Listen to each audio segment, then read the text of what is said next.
The bulk of the information in today's lesson came from Digital Tutor's facial rigging in Maya and Digital Tutor's rigging the human face with Maya, each lesson which was nearly 7 hours long.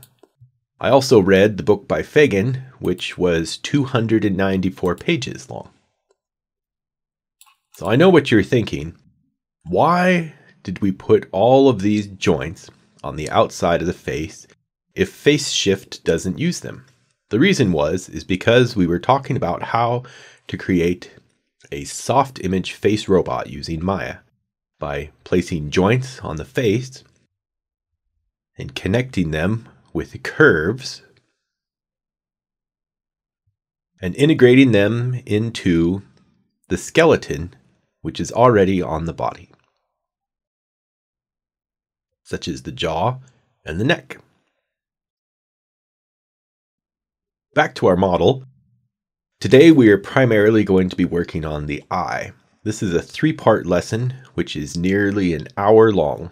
I tried to make it as fast as possible. As you remember in our last lesson, we make an object live and then use our CV curve tool to draw right on the face. So we're going to draw an upper lip line here, matching up the vertices with the joints on the face. Even though these don't work in FaceShift, we can still use them for creating the blend shapes for our FaceShift integration. Moving the curve a little bit forward so you can see it on the outside of the mesh. Then we're going to go to Surfaces, Edit Curves, go all the way down to Selection and all the way down again to Cluster Curve. It will make a cluster on each CV of the curve. Then we can select the joint and then select the cluster handle and parent it to the cluster handle. We'll do this again for each of the clusters that we're using.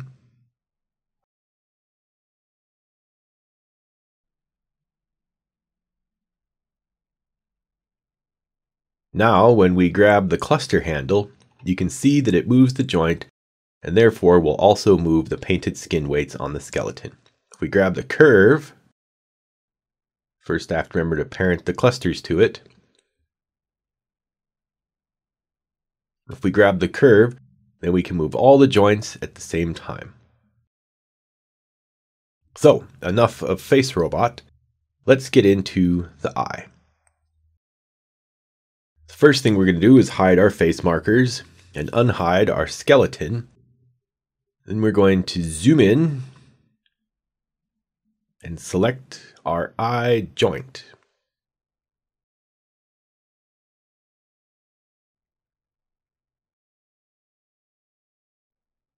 We want to center the eye joint on the center of the eyeball. Then we'll go to Skeleton, select our joint tool.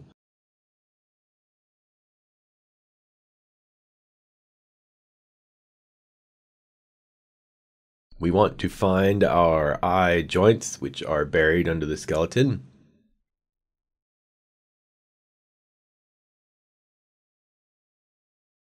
Under the upper eye, we'll find the eye joint. So first we select our skeleton tool, then we select the joint that we're connecting to, and we want to draw our end joint at the end of the pupil and connect it to the eye joint, which is part of our dazed model.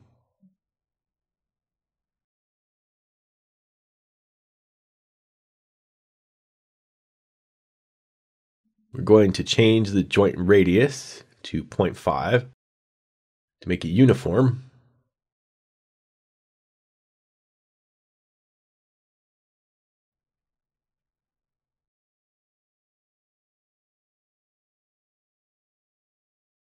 Then we want to perform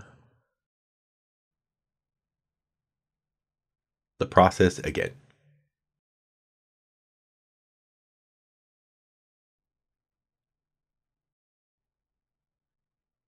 As you can see, I'm attempting to draw the eyelid, but it's connected itself to the eye joint.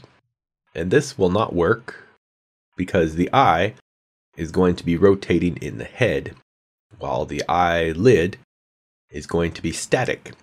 So the eyelids cannot be attached to the eye joint.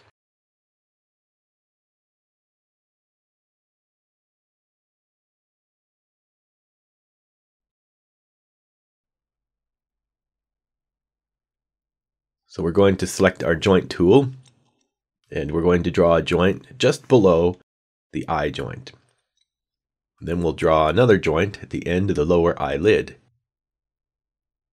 and lower our radius to a much smaller.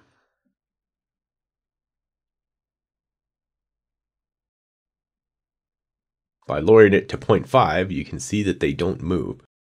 And the reason for this difference in joint size, if we look under skeleton in the joint tool, we have the variable bone radius set on our joint.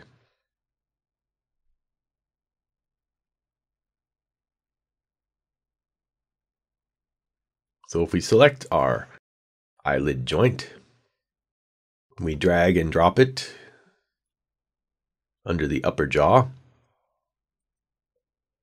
Then it makes a connection from the upper jaw to the eyelid. Then we'll drag it into place over the left eye. This lesson is trial and error. So I go over some of these points twice to show how not to do it, running into many of the mistakes that I encountered while making this lesson. It took over 14 hours to record this video, and I ended up with 2.5 hours of film afterwards.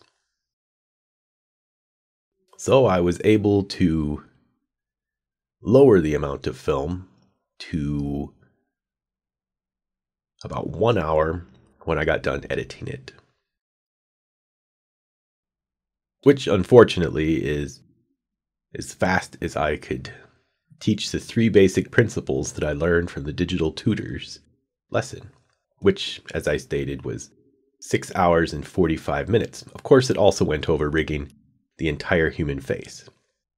Right now, I'm lining up the lower eyelid joint with the face so that it is uniform with the center of the eyeball.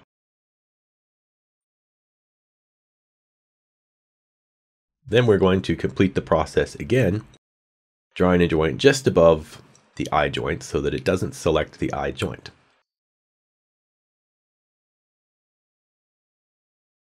We lower the radius to 0.1 so they're not overly large.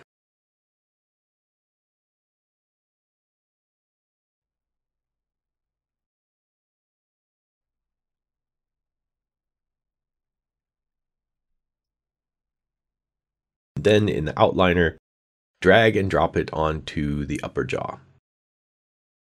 The problem with this is when you parent an outside joint to the skeleton, it gives you a transform, which works, but it looks kind of messy and unprofessional. So we're going to delete it and do it over. First, we'll select the upper jaw. We're going to make the joint abnormally large so that we can select it from outside the skeleton without looking for it, because there are lots of joints there.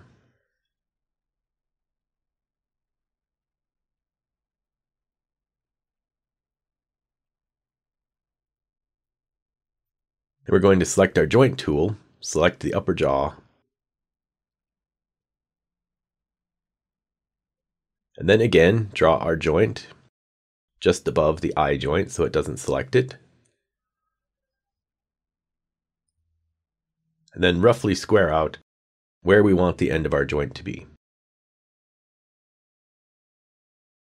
When we first make this joint, it puts the joint in the center of the face. First, we're going to line it up from the side view to make sure that it's centered on the eye.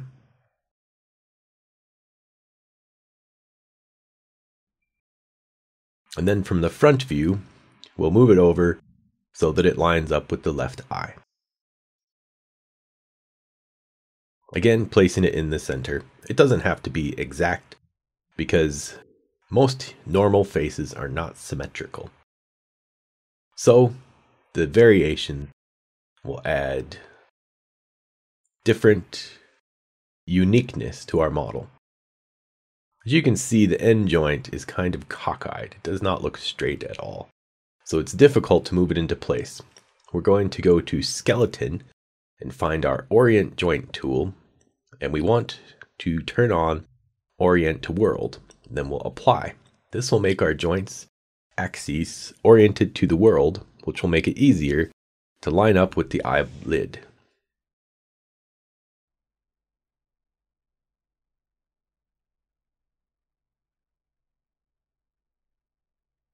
Looks like we have some stretching going on our model's skin.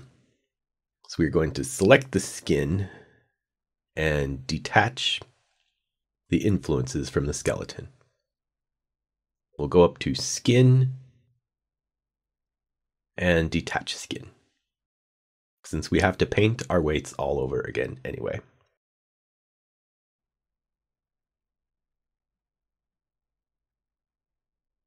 Next, we'll do the lower eyelid in the same fashion, selecting the joint tool, then selecting the upper jaw, placing the joint just below the eye joint, and then roughly placing it towards the lower eyelid.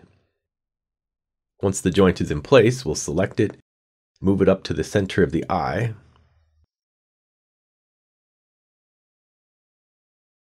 in the side view, and then lining it up in the front view.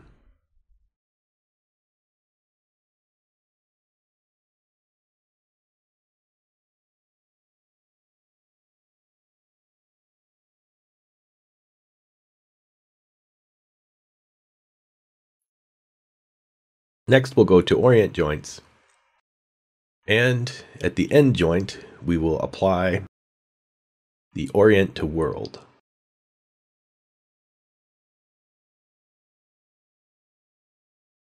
Then we'll line it up roughly with the lower eyelid.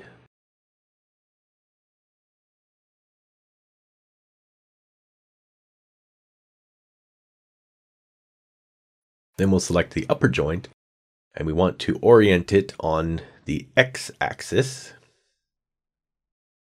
And we'll press Apply. This will make the X vector shoot down the length of the joint.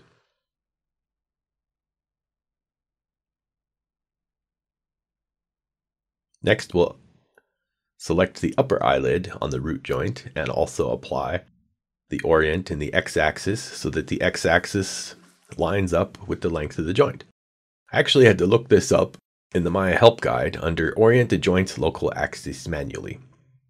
We want to go up to Display, Transform Display, Local Rotation Axis. This will turn on the local rotation axis for the joint. Then we want to select the 4 square button, right click on the question mark, and turn on local rotation axis. This will allow us to select the local rotation axis. Then using the rotate tool, we can roughly rotate it until our z-axis is lined up with the horizon.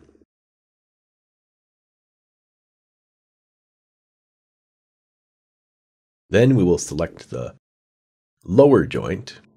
First we have to turn on our object select again. Then we'll go back to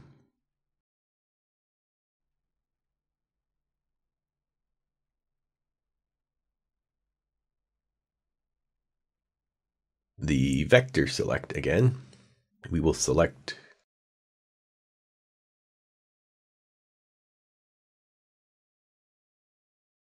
the orient. Make sure that we have the correct joint selected. And then we will line up the Z. First matching it against the other Z axis. But we want our eyelids to turn in opposing directions. So we're going to flip the Z over 180 degrees.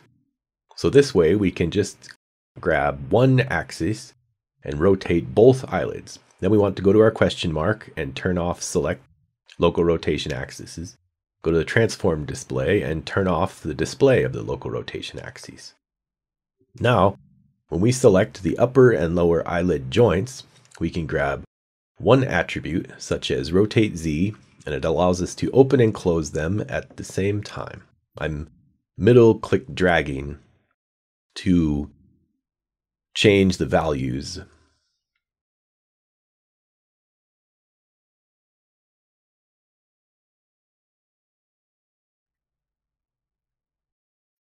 Then we're going to use proper labeling so that they don't get lost. We'll name the left one left eyelid upper and lower left eyelid lower.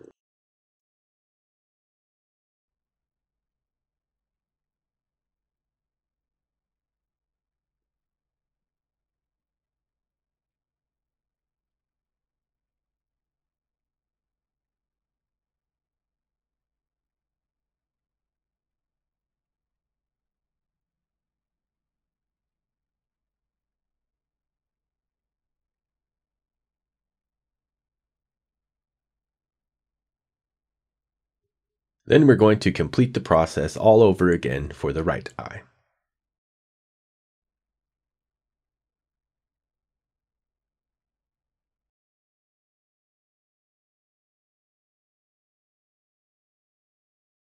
Once we have them all properly labeled, we're going to lock the attributes that we're not using, which is fairly much everything except the rotate X. By right-clicking, we can go down to lock attributes, and this will leave only the rotate X.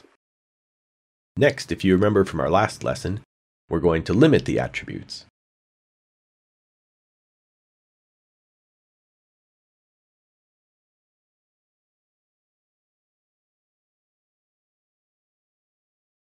According to the book by Fagan, when the upper eyelid closes, it normally does not go lower than the bottom of the pupil. We'll have more pictures and references from Fagan in our next series of lessons. We're going to try a value of 22 for our lower limit. And then we'll bump that up to 25 to give it just a few millimeters for the eyelid's flesh itself. This should give us a pretty smooth transition between open and closed. We try 30, but clearly 30 is too much. You'll have to play around with these variables on your own model.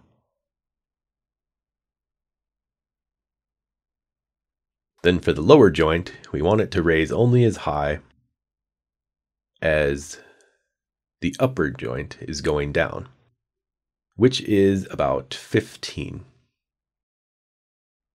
We're going to set our upper limit at 15 and our lower limit at 0.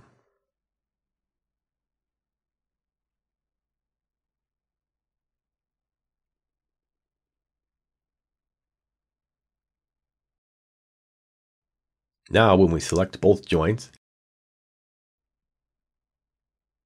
they should close to about the same position. You don't have to worry about messing them up when you're trying to animate them. Then we'll repeat the process for the other joints. Probably a good idea to save your scene. I have automatic save turned on for every 10 minutes.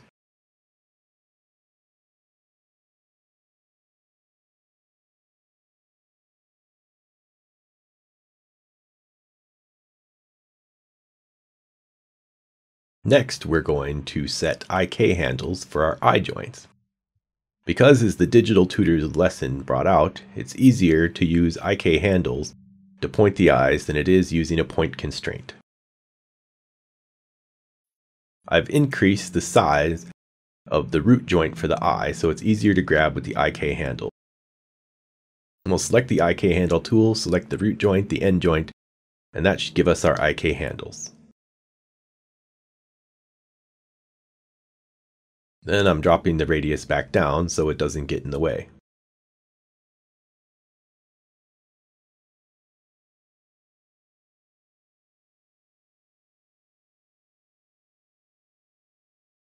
Then I'm freezing the transforms. and creating a locator, which we're going to use to point our eyes. I'm lining it up on the center of the eyeball, so we have a good bind pose to start from. Then I'm taking the locator and moving it out a fair distance away from the face. So it's easy to grab from within the head, but it doesn't get in the way when we're working with the face. Then I'm going to duplicate it and line up the other locator on the right eye.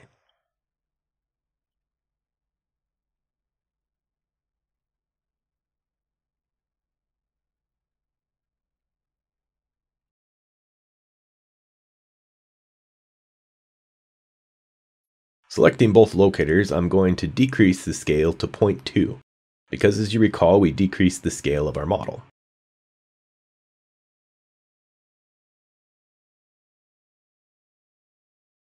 Looks like I put them a little too far away. We're going to bring them in to about 2 feet away. Then we're going to properly label them. For the left eye, we'll say left eye, and for the right eye, right eye.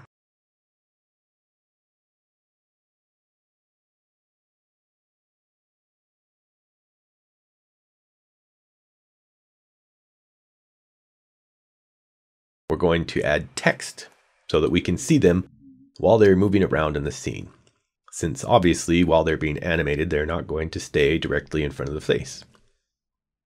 This way, if we lose them in our scene, we'll be able to identify what they are.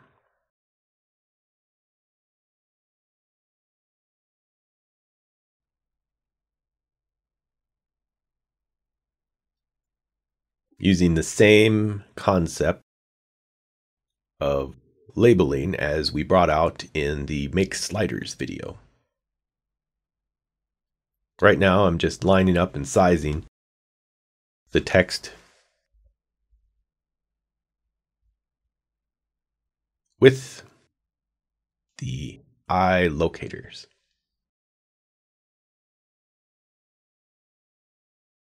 One for the left and one for the right.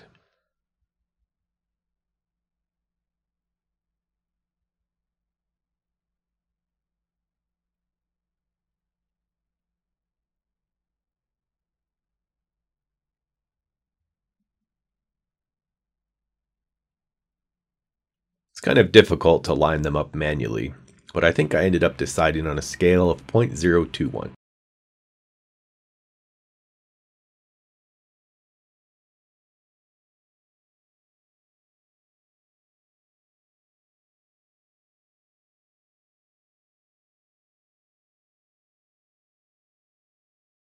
Now that we have our sizes correct, we're going to line them up with the markers.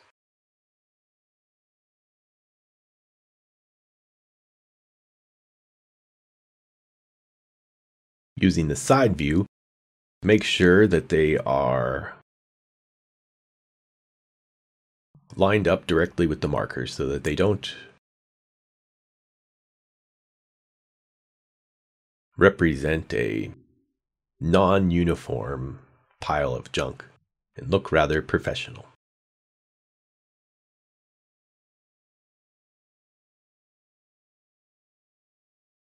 Once I have them properly located, I'm going to go to the general editors and then go down to the channel control.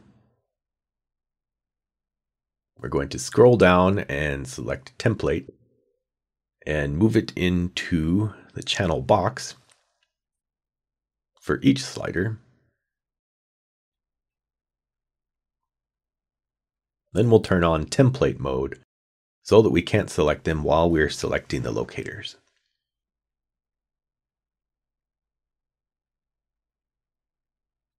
Again, doing that by typing 1 in the template box. We can also turn the template back on again by pressing 0. Then I'm dragging and dropping them under the locator so that they're parented. This way, when we move the locators, it also moves the text.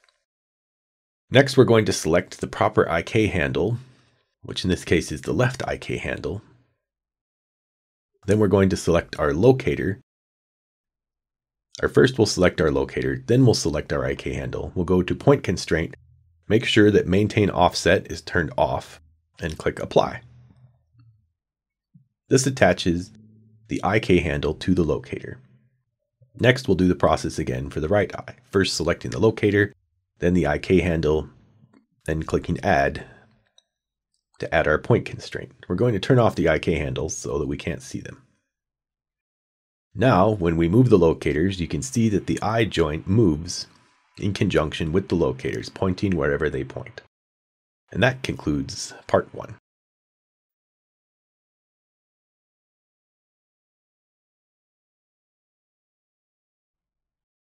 Continuing on in part 2, we're still working with the eyes.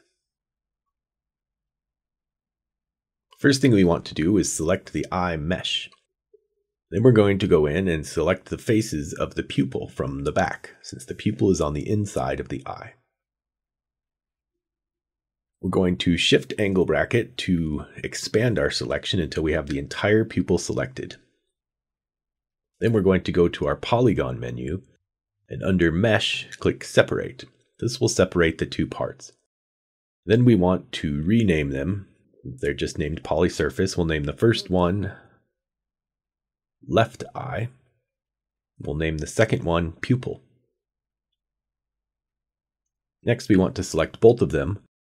Go to Edit, Delete by Type, History. Then we're going to parent the pupil under the eye and drop both of them into the face, deleting the eye group since we don't need it any longer. Then we'll perform the same process again with the right eye. So we have the left eye and the right eye pupil. We'll select the pupil and duplicate, modify and center pivot, and then move them off to the side and duplicate them a second time. We're also going to reselect our pupils and center pivot them as well. Next, we'll select the right pupils and drag them over to line them up with the left pupils. Going into our perspective view from the front to make sure that they are fairly close.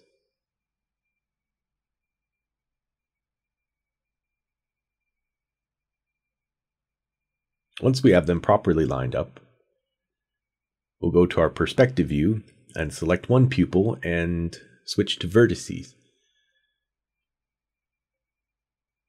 We're going to select our center vertices and then expand our selection to near the outside of the iris.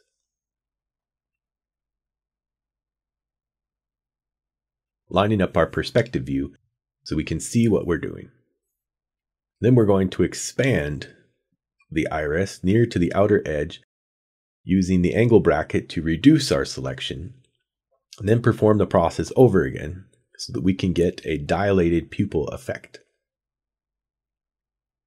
As you'll notice, there is some spall from expanding the UVs. So we're going to select the outside UVs and then flatten them and lower them down to the pupil again.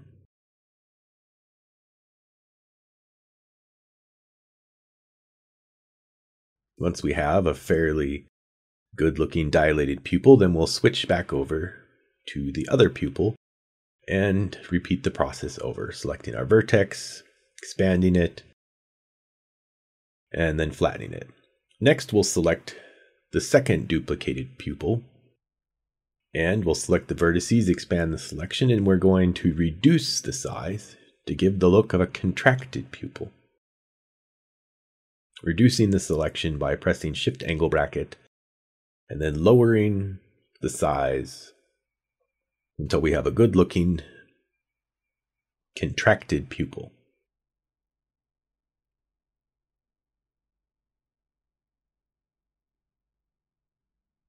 Once we're happy with our results, we'll duplicate it for the second pupil, lining them up so they're fairly close. Then we'll select both of the pupils for the left eye and rename them dilated and contracted. Proper naming convention is important because we're going to use a blend shape and the name of the mesh will then become the name of the blend shape.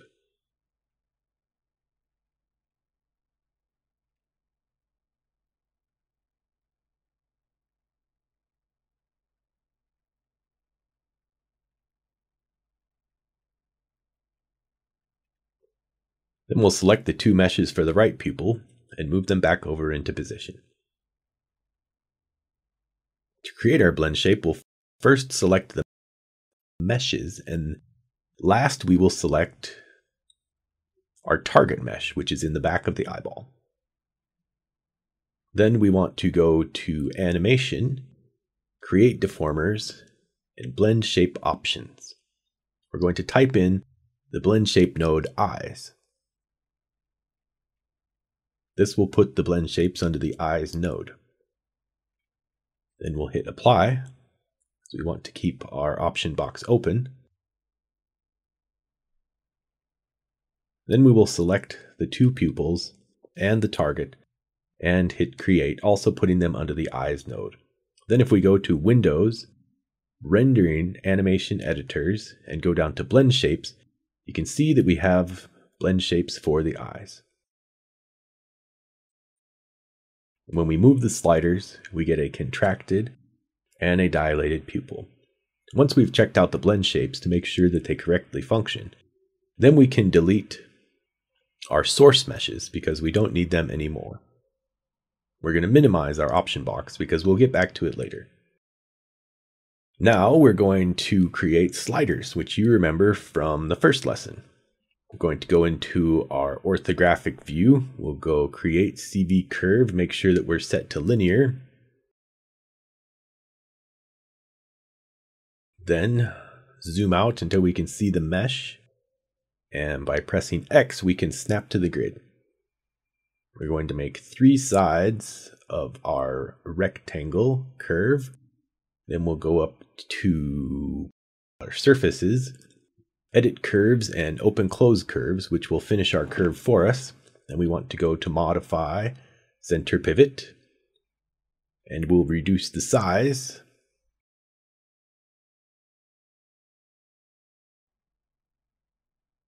Making it a bit thinner, but not too thin.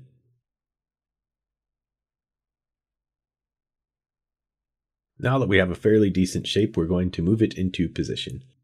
We're lining it up with the rest of our controls for our eye.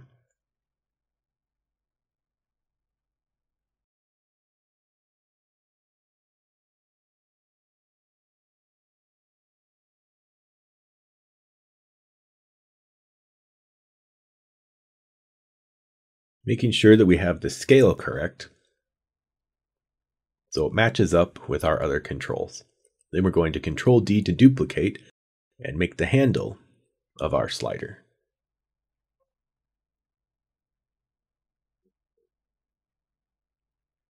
Once we're satisfied with the results, we're going to Control D to duplicate and move over the second slider.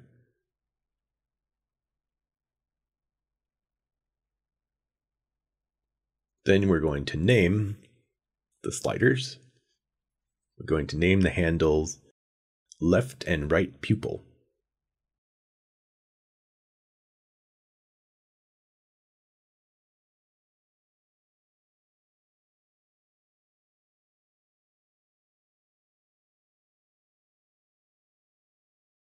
Then we'll select all 4 of our curves, modify freeze transformations.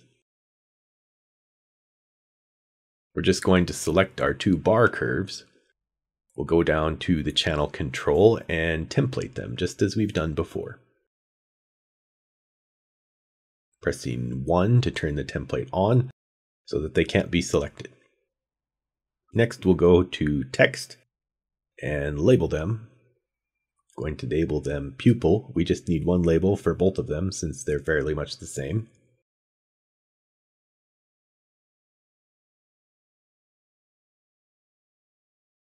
Moving our text into position, and again scaling it since it's very large.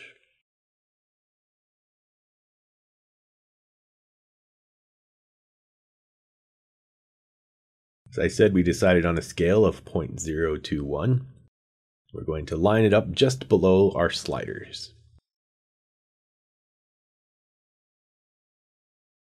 Again, making sure that it is on the correct parallel with the rest of our controls.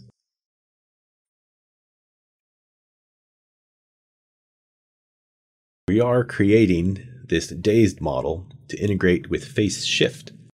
But oftentimes I've discovered that my Kinect camera doesn't pick up my eyes. So perhaps if you have a better camera, it does pick up your eyes, but I've noticed that my Kinect camera does not pick up my eye movements, so I'm probably going to be doing them by hand. Next, we're creating a NURBS circle and then squashing it down into an oval for the overall control of our eye control. Again, lining it up with our parallel to make sure that it's flat. Then we're going to use our naming convention, naming it eyes.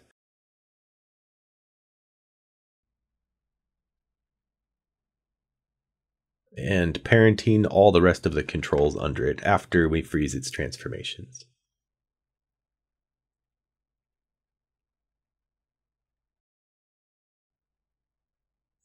Which unfortunately I didn't remember to do, so we end up doing it several times.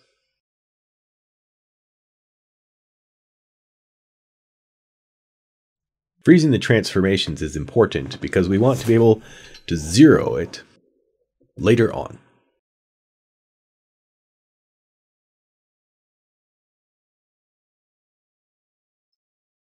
Now, if you'll notice, when we move our eyes group, it moves the eye joints on our dazed model. We can move it anywhere in the scene and then return it to 0 in the translate, and it will go back to the bind position. Not only can we use our eye group, but we can individually move our eye nodes. We're going to go to Animate and Set Driven Key to line up our blend shapes. We want to select our left pupil curve to be our driver. But first, we're going to select our left and right pupil, and we're going to freeze and lock their limits and transformations. We're locking everything except the translate Y function. Then we're going to move them up to the upper limit, which looks to be about 0.15.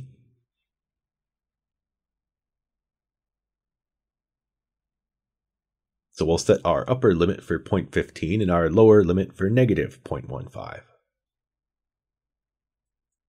Again, repeating the process for our other slider.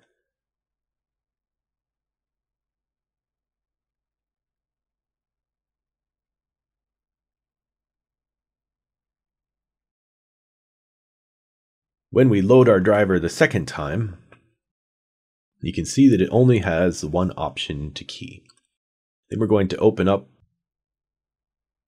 our pupil, and under the pupil and the inputs there is this section called eyes.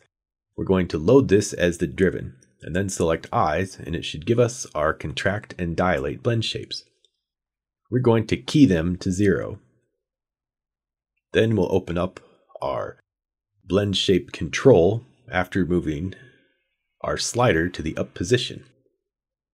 Making sure that we have the correct eye for the collect slider, we're going to key the contract for the up position, and then move our slider down and key the dilate for the lower position. Now our slider controls the dilation and contraction of the pupil, and it's right on our eye control. We'll again repeat the process for the right eye. First selecting slider, loading it as the driver, selecting translate, going to our pupil mesh, going down to the inputs and looking for eyes.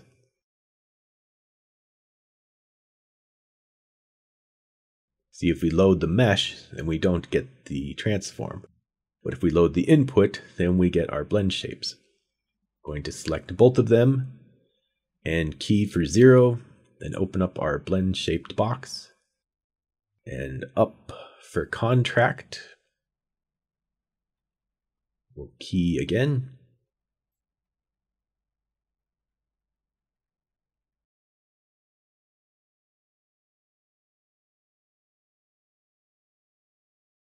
and down for dilate, we'll key for the 4th time.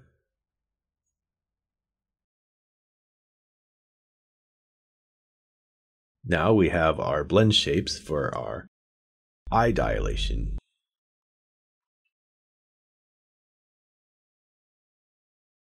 Which should fairly shore up our eye control.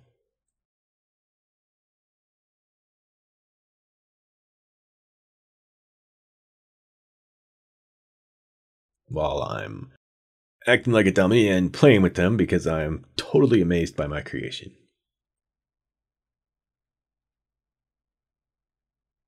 Next, we want to select our eyes, and we're going to... I've noticed that I forgot to freeze the transformations for my eye locators. So we're going to take the text and remove them from the parenting. We're going to select the locators and freeze the transformations. Then moving the text back into the parent after we drop our scale to 0.2.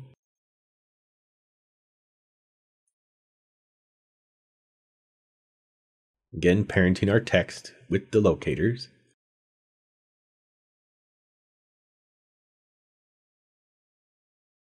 We're going to lock the transformations for the rotate and scale on both the eyes and the locators. Then we're going to select the eyes and group them so that there is a buffer between the eyes and the upper jaw, which is what we're going to parent them to. First, we're going to take our IK handles and our eyes control and drop them under the locator so that we move our model, it will be moved around. Next, I'm taking the eyes and I'm dropping them into the upper jaw. You probably want to do this until later because I noticed that having these curves under my joint chain screwed up my paint attributes artisan tool. Now that everything's under the locator, it can be moved.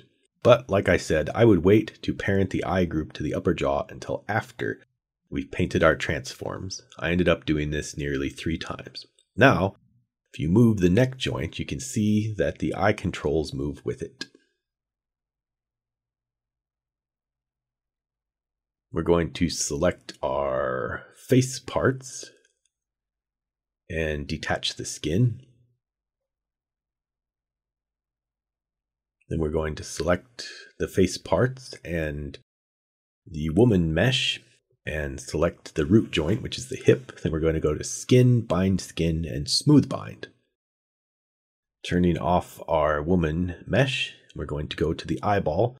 As you can see, I have my paint skin weights tool attached to my work shelf. You can do this by Control, Shift, and click, and that will attach that to your shelf. Once we have it open, we want to open up our tool menu. We're going to select the eye joint, move our value into +1 and flood. So the eye joint controls the entire eye mesh. Then we're going to select the right eye and go over the process again, selecting the right eye joint, flooding with a value of +1, which will give the eye the entire value. Again, going through with the upper and lower jaw and also giving them the full influence of the upper and lower jaw. Selecting the value of +1 and flood, then select our lower jaw, and again, matching it up with the lower jaw and the skeleton and flood. We still have the tongue, but the generic binding for the tongue is fairly accurate, so I'm not going to change anything on it.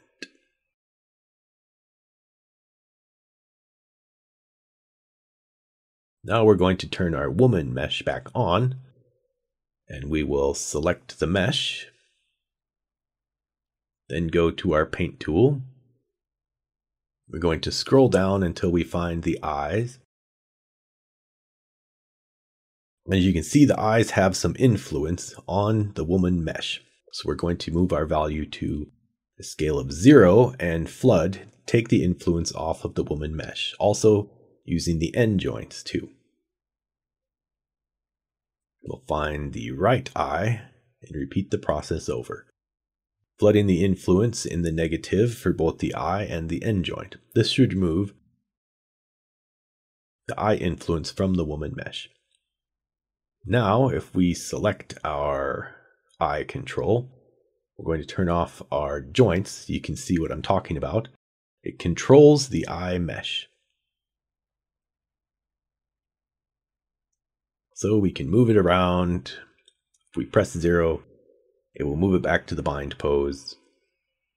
We can move the eye control anywhere we want, and then move one of the individual eye controls to a different position, and it will hold that position, which is nice if you want the head to move and the eyes to stay still. And if we 0 it, you see that our eye is way out there in the side, but if we 0 that, then it will bring it back to the bind pose. This is the importance of freezing the transformations and the end of lesson 2.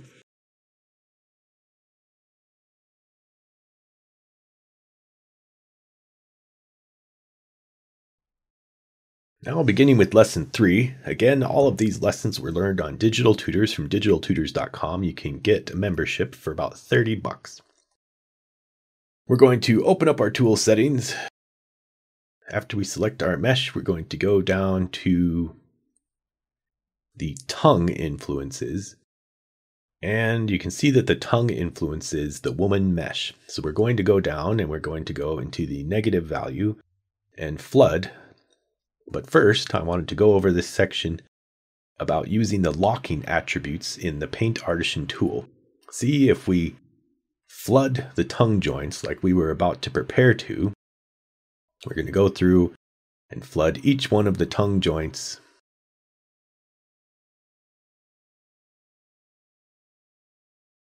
to remove the influence from the woman mesh.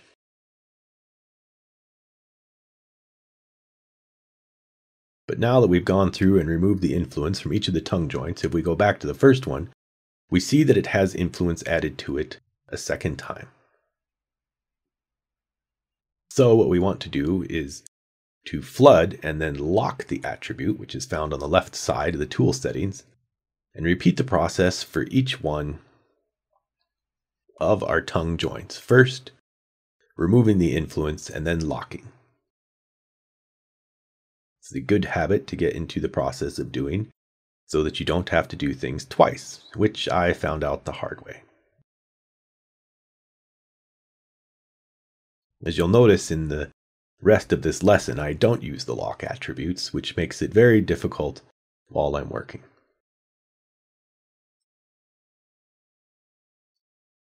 The reason for this is once you change the weight from a different attribute, it will split itself up among the remaining attributes that are not locked. So back to our lesson, we're going to flood each one of the tongue joints to remove their influence from the woman mesh.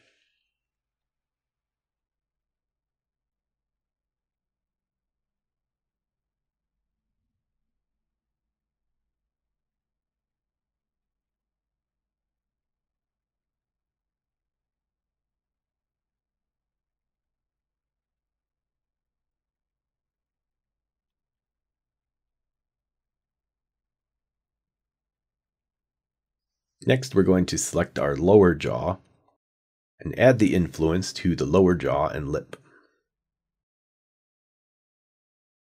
Raising our value up to a +1, we're going to increase our brush size. As you can see, my brush is black. That's because I still had those curves attached to the skeleton. I ended up having to do this twice. I'm painting the upper and lower jaw influences. The lower jaw pretty much is the jaw, the upper jaw controls the top of the head. Now we're going to turn on our joints. This is one of the jewels that I learned from the Digital Tutors lesson. We're going to select the upper eyelids on either side. We're going to go to 1 and key them. We're going to go to about 9. And And we're going to raise them to the max influence of 25 and key them again at frame 9. Then we're going to go up to frame 12 and zero them out again.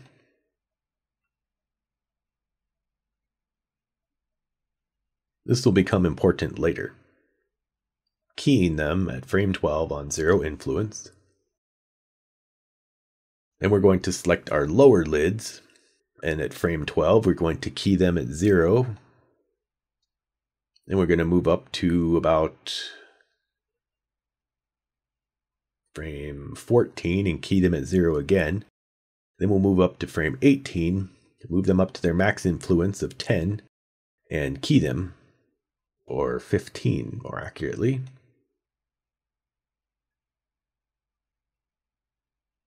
Moving them up to 0 at frame 24 and keying them for last time. Now if we scroll through our playlist, we should see the upper lids raising and the lower lids raising as well. Now that we have our keyframe animation set, we're going to turn the joints back off. Going to go to our paint skin weights, open up our tool menu, and we're going to start painting the eyelids. As you can see, I have not used a naming convention for these eyelid end joints, which is going to become a problem later. Right here, I'm selecting the eyelash mesh and I'm framing it so that when I pan around and tumble, that it will stay centered on the eye socket. This will make it easier to maneuver while I'm painting. We'll go down again and select the end of the upper eyelid, which is joint 20, because I haven't properly named them. Then going down and making sure we have a value of 1 selected on our brush, we're going to decrease our brush size, and we're going to paint by the vertices. I used to think of the Artisan paintbrush as a canvas and painting, but apparently it paints influence on the vertices, so we can select them on a per vertice basis. What we're doing right now is we are drawing in the rough outline of the influence that our eyelid joint is going to have. It doesn't have to be very exact. We just want to get paint on the areas that we plan on influencing with the eyelid joint.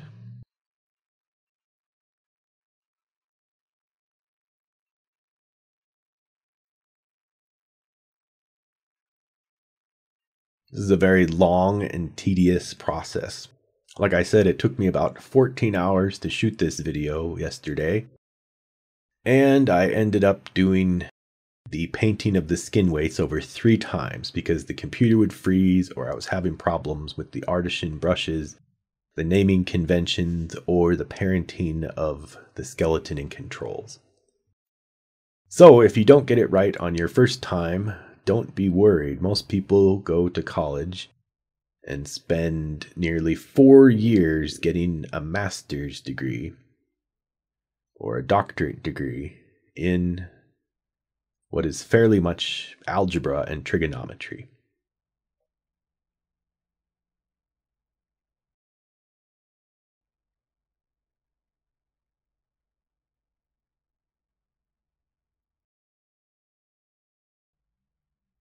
It's a very tedious process to find all the vertices that you want to be added into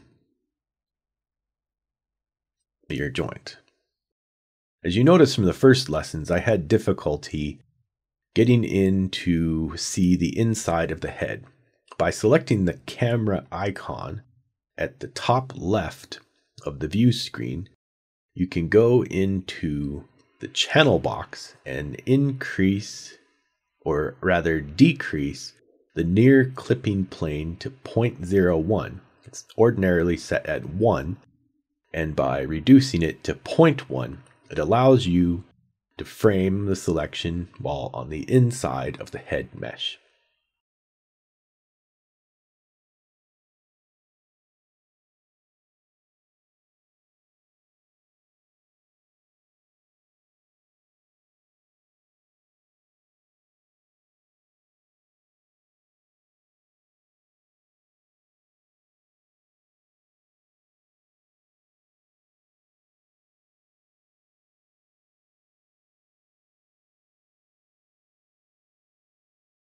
Still using a value of 1, and I'm selecting the area right around where the base of the eyelid is going to have the greatest influence, right along the ridge.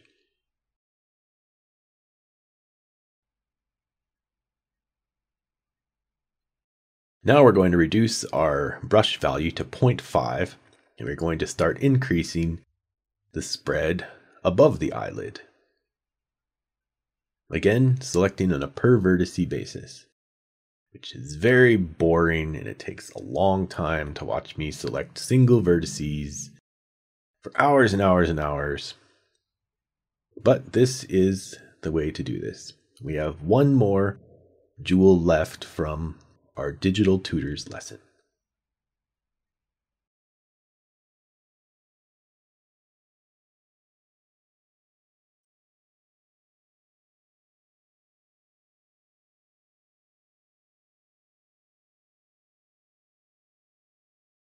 Next, we're going to reduce our value to 0.2 and put almost no influence at the top of the eyelid.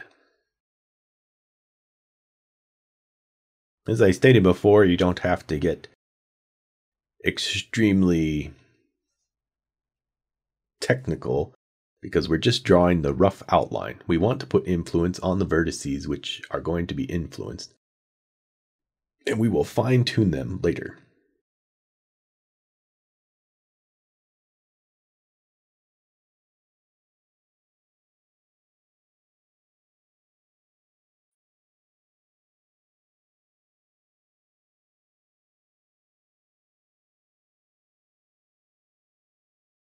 Having our keyframe set makes it easier to get into areas like behind the eyelash.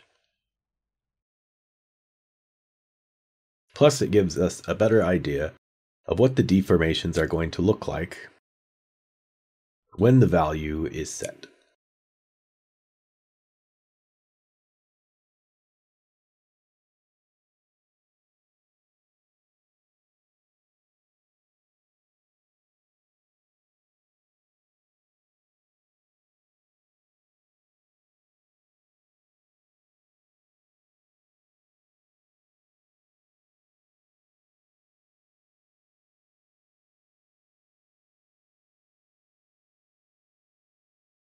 By selecting the Add brush, we can increase the value that we have associated with the single vertexes on a per vertex basis. This will allow us to clean up our edges and our edge loops.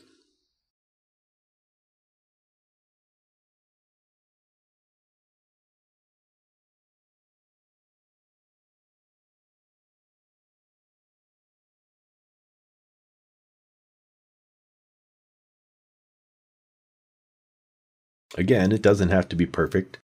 We're just getting a general idea of where we want our influences.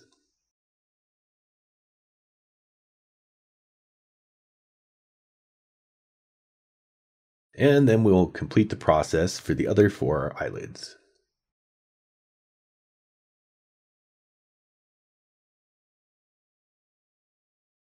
Once we have our general areas of influence set, then we'll go back, saving my scene, which is always a good idea.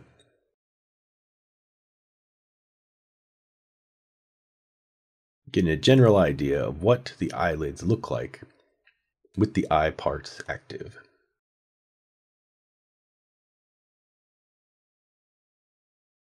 We're going to go to the general editors and open up the component editor. Now I'm going into my joints again because I didn't use proper naming conventions, and I have no idea what the eyelid end joints are called. In this case, they are joints 20 through 27.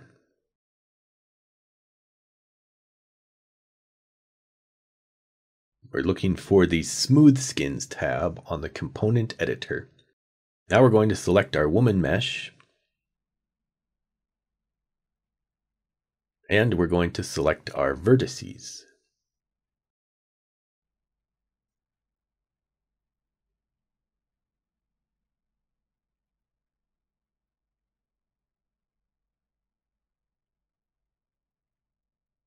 And as we select our vertices, we can see which joint their influence is attached to.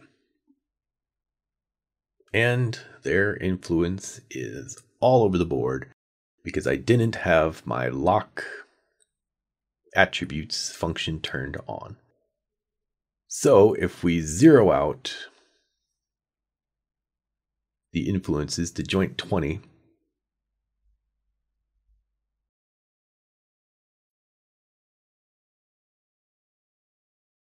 then you can see that it spreads them out all over these different attributes. But if we go through and we lock the attributes in our Artisan brush under the tool menu, leaving only the upper jaw and the eyelid that we're working with, when we select our vertices,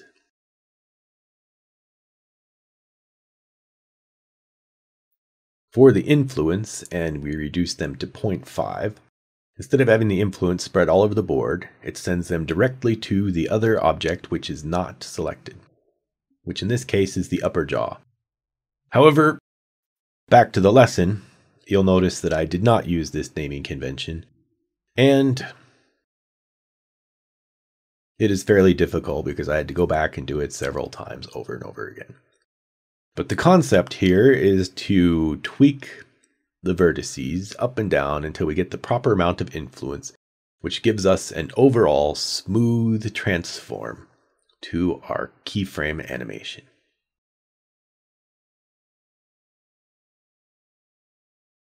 Moving the influence up and down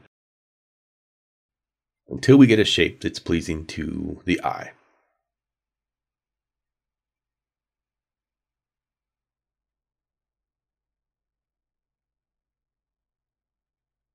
Like I said, this is trial and error, so you just have to go over it and do it over and over again until you get something that you like the look of.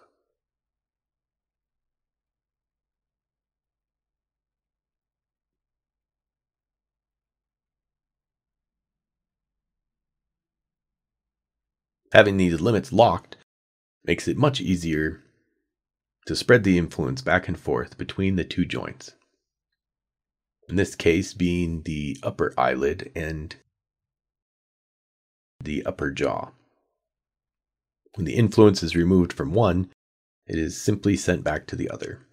However, if you do not lock your joint influences, then they end up all over the place. If you don't want to open up the Artisan brush or the tool menu, you'll notice at the top of the component editor there is a section called Hold, which is turned off on these. You can turn the lock on and off by changing the hold on and off. And that is the end of lesson 3.